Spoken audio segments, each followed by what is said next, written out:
ये गाड़ी में लगेज वगैरह जो है वो सब कुछ सेट कर दिया है। आज की जो हमारी जर्नी है, हम निकल रहे हैं फाइनली फ्रांस की कैपिटल पेरिस से लेकर, मतलब यहीं पे ही कैलिस पोर्ट है फ्रांस में। फिर यहाँ से हम लेंगे अंडर वाटर टनल और पहुंचेंगे लंदन यूके, यानी कि अपनी इस पूरी ट्रिप की मेन डेस्टिनेशन पे। तो अलग ही लेवल की एक्साइटमेंट है भाई। ट्रेन की भी जो अंडर वाटर चलने वाली है, पूरा एक्सपीरियंस बताऊंगा। टिकट विकेट तो मैंने बताई दी थी, बुकिंग हो चुकी है ऑलरेडी। वहाँ पे कैसा रहता है, कितनी देर लगती है, क्या सब प्रोसीजर है, वो सब आज के ब्लॉग में रहेगा। अब पहुंचने वाली बात तो क्या ही है भाई, आज फाइनली पहुंच जाएंगे मजे से। फटाफट भाई खींचते हैं मस्त एकदम। यहाँ से 300 समथिंग है कैलिस जो है, अराउंड 3.5 घंटे दिखा रहा है गूगल मैप। तो रुकते रुकाते 4 साढ़े 4 घंटे लगेंगे। और हमारी शटल जो है वो 6:50 की है शाम की। शटल मतलब वो ट्रेन जो भी है। तो टिकट में लिखा हुआ है कि 1 घंटे पहले पहुंचना है वहाँ पे। अब 1 घंटे पहले पहुँच के फिर थोड़ा बहुत शूट भी करेंगे, मुझे रिफंड भी लेना है वैट का। तो वो करते करते भाई 4 बजे पहुँच जाए किसी तरह से। बस 12 बजे निकल रहे हैं हम यहाँ से।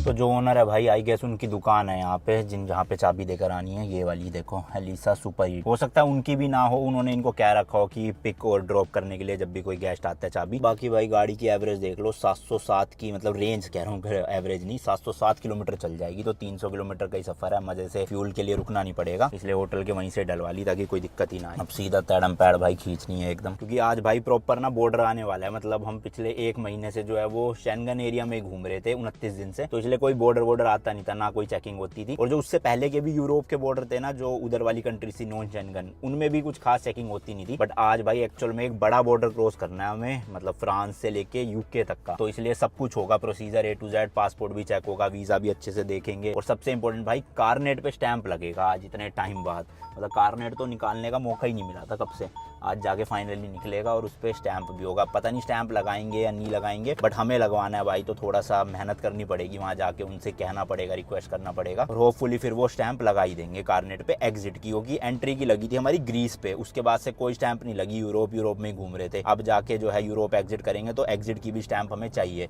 और फिर यूके जब एंटर करेंगे तो यूके की एंट्री की भी स्टैंप कारनेट में चाहिए। तो 2 स्टैंप आज लगेगी। तो इसलिए थोड़ा हेक्टिक होने वाली है चीजें। अगर उन्होंने खुद से नहीं लगाया तो हमें ही मेहनत करवा के जबरदस्ती फिर करवाना पड़ेगा। और दूसरा फिर जो टर्मिनल है वहां से वैट रिफंड लेना है, जो ड्रोन लिया था उसका 150 यूरो का, लगभग 15,000 रुपए। तो वो तो वैसे टाइम लगता नहीं है, क्योंकि रिसिप्ट ऑलरेडी उन्होंने बना दी थी DJI वालों ने। वहां पे मुझे जाके दिखानी है। एक ब्लू करके कंपनी है कोई, जो मैनेज करती है पूरा रिफंड। तो सिंपल वो पर्ची देखेंगे और मुझे कैश जो है वो दे देंगे 150 यूरो। तो सही रहेगा।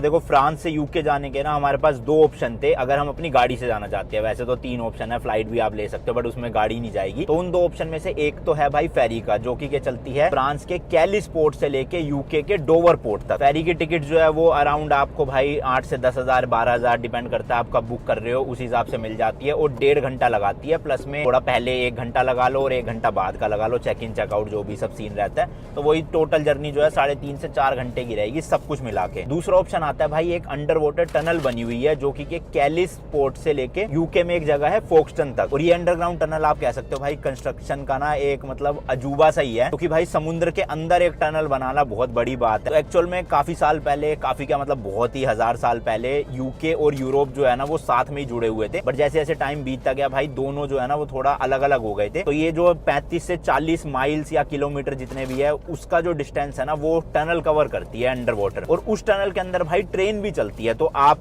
बिना गाड़ी के जाना चाहो या गाड़ी के साथ जाना चाहो, आप ट्रेन में जो है वो क्रॉस कर सकते हो। मतलब कितनी भाई सोचने वाली बात है ना, अलग सी, कि ऐसे समुद्र के अंदर टनल बना दी और समुद्र के अंदर ट्रेन चल रही है। थोड़ा अनबिलीवेबल सा लगता है, बट एक्चुअल में भाई है ऐसा। क्योंकि इस ट्रिप से पहले तक ना हमें भी नहीं पता था कि ऐसा कुछ होता है, बट फिर पता चला तो मैंने कहा ट्राई तो यही करना है भैया। फेरी तो हम दुनिया में बहुत जगह पे ले सकते हैं, लेकिन ऐसा अजूबा कहीं देखने को नहीं मिलेगा। तो टनल में ही गाड़ी को लोड करके जाएंगे। और जर्नी भी जो है ना इसकी टनल की भाई, वो फेरी से कम है, क्योंकि टोटल जो टनल है वो सिर्फ 35 मिनट की है, एग्जैक्ट 35 मिनट में आपको ट्रेन जो है ना वो फ्रांस से यूके तक पहुंचा देगी। बट उससे पहले 1 घंटा और उसके बाद 1 घंटा लगा लो तो वही मतलब 2.5-3 घंटे टोटल लगेंगे। बट फिर भी फेरी से आपका 1-1.5 घंटा बच जाएगा। प्लस फेरी में ना नुकसान ये है कि कभी मौसम खराब हो जाए तो फेरी सर्विसेज ना बंद भी हो जाती है, जैसे समुद्र में ज्यादा वेव्स वगैरह आ रही है। बट जो टनल है वो भाई 24/7 चलेगी मतलब चाहे तूफान आए चाहे आंधी आए, क्योंकि वो टनल के अंदर ट्रेन चल रही है, उसे पानी से कोई मतलब नहीं है। आज की जर्नी का भाई पहला टोल टैक्स भरने जा रहे हैं हम। उस दिन भी बहुत टोल टैक्स भरे थे। पहले फील होता था कि भाई विन्नेट क्या ही बेकार है, बट अब लगता है कि यार विन्नेट ही अच्छा है, विन्नेट दे दो,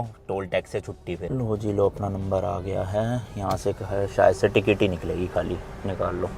ये लो भाई आ गई टिकट।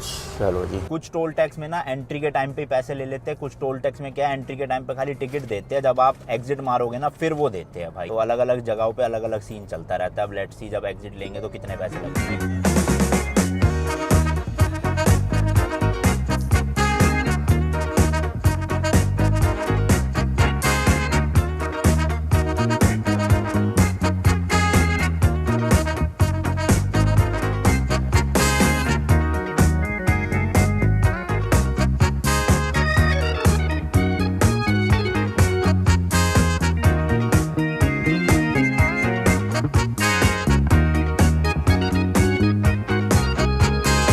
यहाँ पे भी भाई कई कई जगहों पे ना रोड की कंस्ट्रक्शन चल रही है, तो वही ट्रैफिक को मतलब इन 2 लेन में डाइवर्ट किया हुआ है, तो थोड़ा सा जाम लगा हुआ है आगे की तरफ में। टोटल भाई यहाँ से 114 किलोमीटर रह गया है और अभी हमें हाईवे को छोड़ना है ये कैलिस जाने के लिए। यहाँ से एग्जिट लेंगे, फिर उसके बाद 114 किलोमीटर चलते जाना है मस्त एकदम। ये देख सकते हो बोर्ड आ गया ऊपर भाई, कैलिस के लिए राइट लेना है, यही वाला टर्न है। अब ये हाईवे पता नहीं कहाँ पे जा रहा है भाई, मुझे नहीं पता, लेकिन हमें यहाँ से जाना है फिलहाल। जो अंडर वाटर टनल है ना भाई, इसका नाम है यूरो टनल, और जो ट्रेन सर्विस हम ले रहे हैं इनकी वेबसाइट है ली शटल के नाम से। 2 व्लॉग पहले मैंने दिखाया था आपको बुकिंग करने का पूरा। अभी जो हमें टिकट पड़ी है भाई वो पड़ी है 225 यूरो की, जिसमें गाड़ी भी और हम दोनों भी इंक्लूडेड है। और इसके अलावा ना इनकी एक फ्लेक्सी करके टिकट होती है 500 यूरो के आसपास। उसमें क्या है कि आप ना जिस दिन की भी टिकट बुक करवा रहे हो कभी भी किसी भी ट्रेन में चढ़ सकते हो। वो थोड़ा सा ना फ्लेक्सिबिलिटी मिल जाती है कि अगर आप लेट हो गए हो या जल्दी हो गए हो तो कोई भी आपको ट्रेन दिखे उसी में आप लोड कर सकते हो। बट फिर वो महंगी है भाई, 45,000 रुपए खर्चना उसके लिए वर्थ इट नहीं था। हमें जो है वो 22,500 वाली मिल गई तो वो ज्यादा सही था। और काफी जो है ना अगर आप ऑन द स्पॉट लेते हो तो भाई बहुत महंगी भी पड़ती है, मतलब 800 यूरोस की, यानी कि 80,000 रुपए की ट्रेन टिकट मिलती है। वो बेटर है पहले ही बुक करवा लेना, 3-4 दिन पहले भी बुक करवाओगे काम चल जाएगा। हमने भी 3 दिन पहले ही करवाई है, तो आराम से जो है ना वो डेट और टाइम दोनों मिल गया। 6:50 की है और यूके पहुंचा देगी 6:25 पे, तो थोड़ा सा वो टाइम डिफरेंस आ गया 1 घंटे का इसलिए। और अभी भाई ये पूरा स्ट्रेट हाईवे है 101 किलोमीटर तक, मतलब कहीं हमें उतरना नहीं है। उसके बाद फिर 7-8 किलोमीटर और चलना पड़ेगा। अभी मैंने फिलहाल कैलिस की जो है ना वो लोकेशन डाली है। अब जो फेरी है ना वो तो भाई चलती है कैलिस पोर्ट से। अब ये ली शटल ट्रेन जो है वो कहाँ से एग्जैक्ट पॉइंट जो है वो ईमेल आया होगा, वहां से एक बार रुक के लोकेशन देख के फिर नेविगेशन लगाऊंगा। पर अभी कैलिस तक तो जानी है इसलिए वहां की लोकेशन डालूंगा।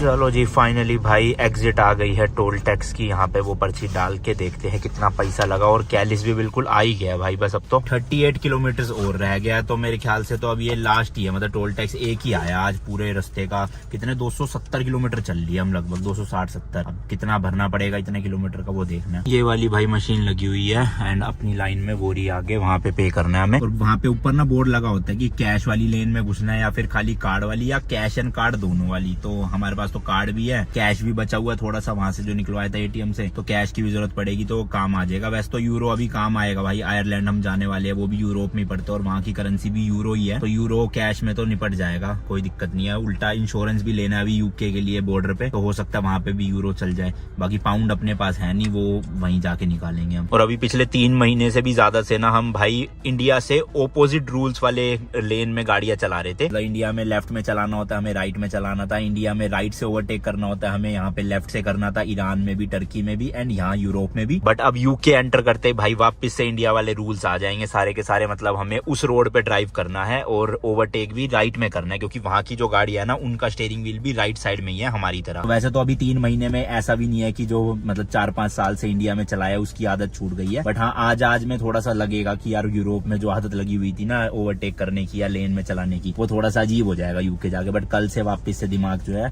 सेट हो जाएगा कि इंडिया में जैसे चलाते थे वैसे ही चलानी है। मतलब इंडिया में तो खैर रेड लाइट वेड लाइट मानते नहीं थे लोग इतना, बट यहाँ पे वो वाले रूल्स प्रॉपर फॉलो करने हैं, बस वैसे वाले है कि ओवरटेक वगैरह इंडिया वाला ही चलेगा सेम।